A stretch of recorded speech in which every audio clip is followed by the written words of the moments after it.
Well, I came to the barn from Union Gospel Mission, which is the men's recovery program there. After um, living with addiction for almost a decade, once I completed the, the the men's program at Union Gospel Mission, I heard about Barnabas House because I wasn't sure what my next step would be. It was a relief to have a safe place to live after um, after going through a program. That a lot of people don't have that next step when they finish a program. So they could be successful, but then where do they go? It was an extra support system. Um, I was able to connect with the barn team, which is I think there's over maybe 8 gentlemen, and they were always there in case you needed get any questions or just to vent about life. How does coming to know Christ help you with your defensive battle against addiction? I was heavily addicted to a very harmful drug, um, the one of the worst ones out in society right now, and I also had there were mental health issues as well that went along with that. Out of despair, I um, I prayed. I asked God, if you're there, you know, I need your help. I can't do this. I tried everything else. I tried it on my own, locking myself in my apartment. I tried tons of things to not use, and I couldn't. And I knew the only way for me to get over addiction would have to be by supernatural means. I just knew it, and so I prayed and I asked God um, um, that I need your help or I'm gonna die. And it didn't happen overnight. The addiction wasn't just drugs; it was gambling as well. Um, um, and then one day, I can't even explain it. It's just one day, it was gone.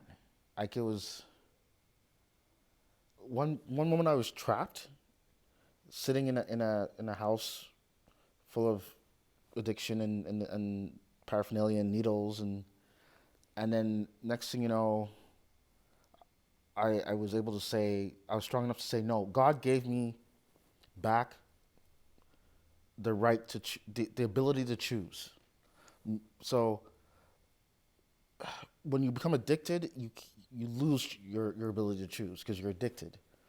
And I think God walked me through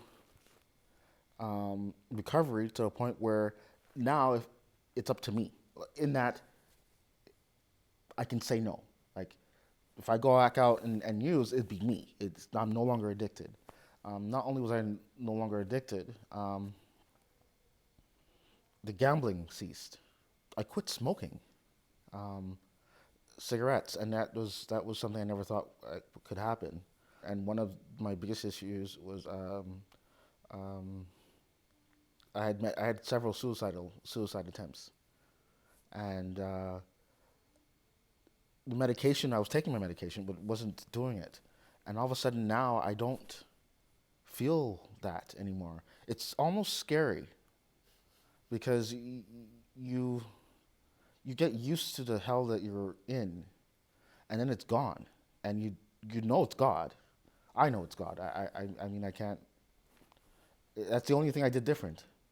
Um, and I know I feel better. I know I'm no longer addicted. I know doors are opening up for me that I never thought would would open when I was in my addiction. And the only thing I can tell you it is it's it's God.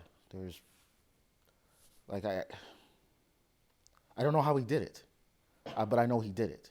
So, if you're given a chance to talk to someone who is currently in addiction, what advice would you give? Give God a try. You got nothing to lose. Okay, like you're addicted. I was facing jail time. Um, you've lost. Usually, you've lost all your friends and family. Nobody wants anything to do with you because they're protecting themselves.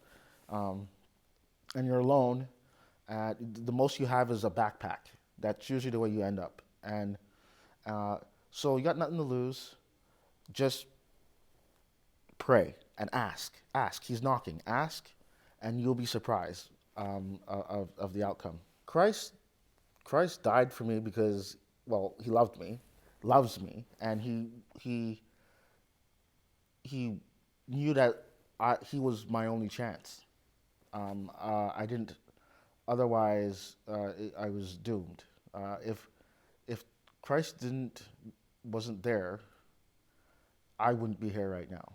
Um, because I was at my wits' end with my addiction and the problems, and I was, like I said, facing jail time, and it was that was it, and I was very suicidal too. So all I had left was God, and I asked, and He answered.